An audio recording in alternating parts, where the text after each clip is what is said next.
Okay, that's better.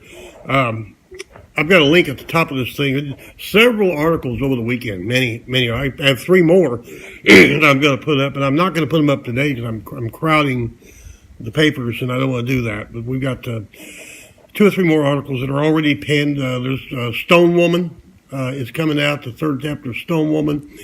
Brother Theo has written an answer to his article, The Long Way Home, called The Shorter Way Home, which I've just finished editing. I'll probably do that one in the morning, put it up on the WordPress.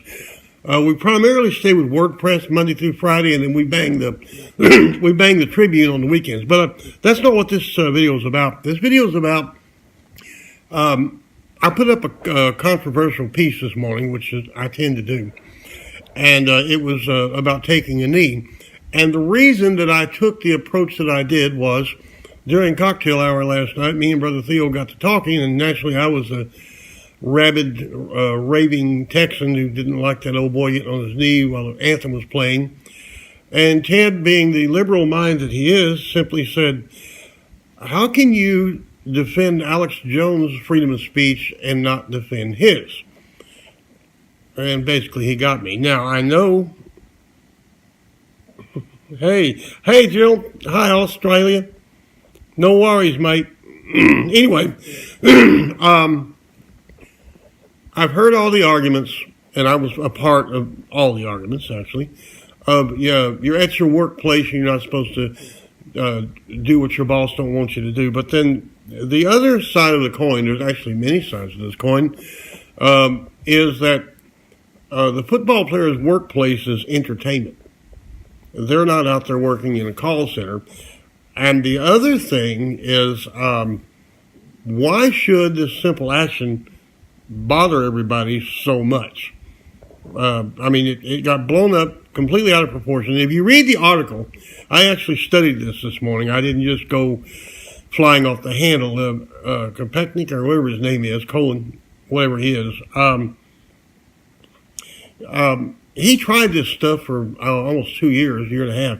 First, he just sat on the bench by the Gatorade and kind of casually mentioned it was in support of our troops. And then he come up with the more iconic pose of on one knee, and he still said it was showing respect for our troops and men and women in the service, but it didn't work. I mean, it just didn't go anywhere. But, oh, well, Colin's over there on his knees again. So then, in my opinion, he decided, well, I'll play the race card. Now, I took a couple of good butt chewings from MFA here, and y'all are allowed to chew my butt. You will not have to pack your stuff. When you think I screwed up or you disagree, just go at it. That's what we're here for, is to make America great again. And we can't make America great again if we're preaching to the choir. The biggest butt chewing I got was from my son, Master Chief, retired Wilbur Witt, United States Navy, who climbed up my butt and told me that was entirely disrespectful for him to do that. And he laid out that if he hadn't explained it the way he did, it wouldn't be disrespectful. Okay? But it is, once he was told it was disrespectful, he continued to do it. That in and of itself made it a challenge for the national conscience. However, I'm going to return to my original argument. I don't like him doing it during the national anthem. I'm a Texan. I don't like it. But when Alex Jones was censored by Twitter and Yahoo and YouTube, Facebook, I can't name it, Spotify, and all the others, way down here in Texas, even the people who didn't like Alex got mad about that. And yet when this gentleman took a knee, we were mad at him for exercising the same freedom of speech. Now, is he going to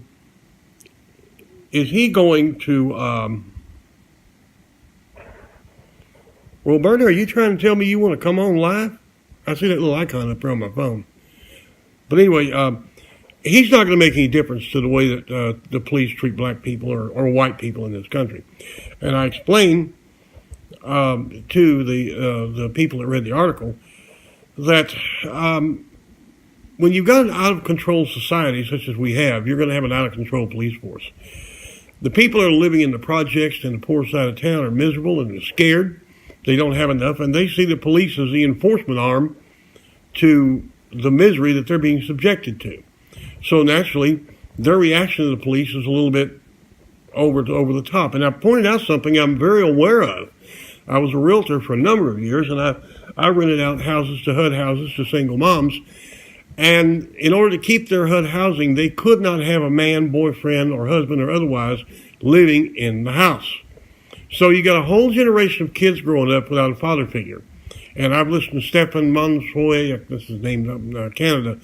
I've listened to him, and he microanalyzed that down to that's generally what's wrong with our society now in America, is the lack of a two-parent home where you have a father figure and you have a mother figure. See, there's a yin and the yang there. That makes good kids.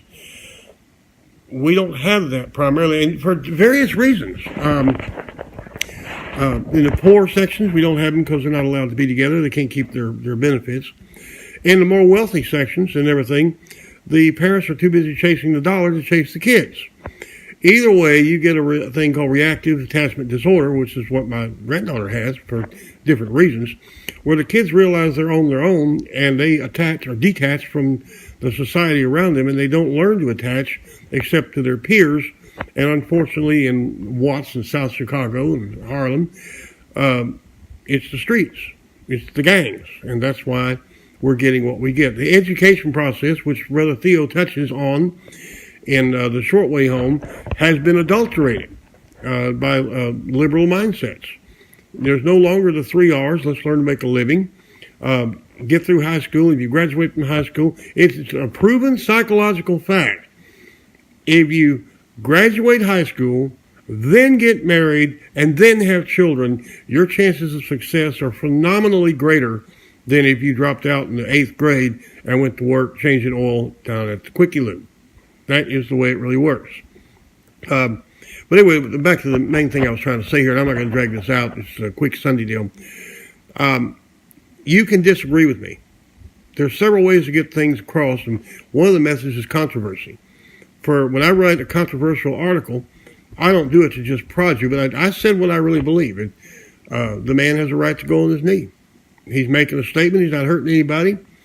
I understand he wasn't all that great a football player. He had to find something to do, so now he's selling shoes. You know? Oh, well. Anyway, chime in. Tell me your thoughts. And surprisingly, when I do these little videos, I read your thoughts, and your thoughts influence with how I write. Hey, Alexandra. Hey, Sally. Hey, Roberta. Hey, Jill. Hey, everybody.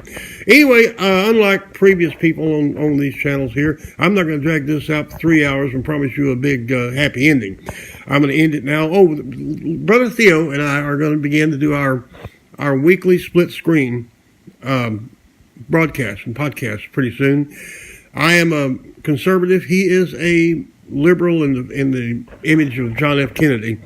And we hash a lot of things. Like last night, the knee thing, we discussed it for the better part of 2 hours. And then we always come up with what we come up with. So looking forward to you guys seeing that. We would like to make podcasts of our phone calls, but then we have to cut out all the profanity, and all that kind of stuff. Anyway, have a happy Sunday. Enjoy the rain. Make America great again.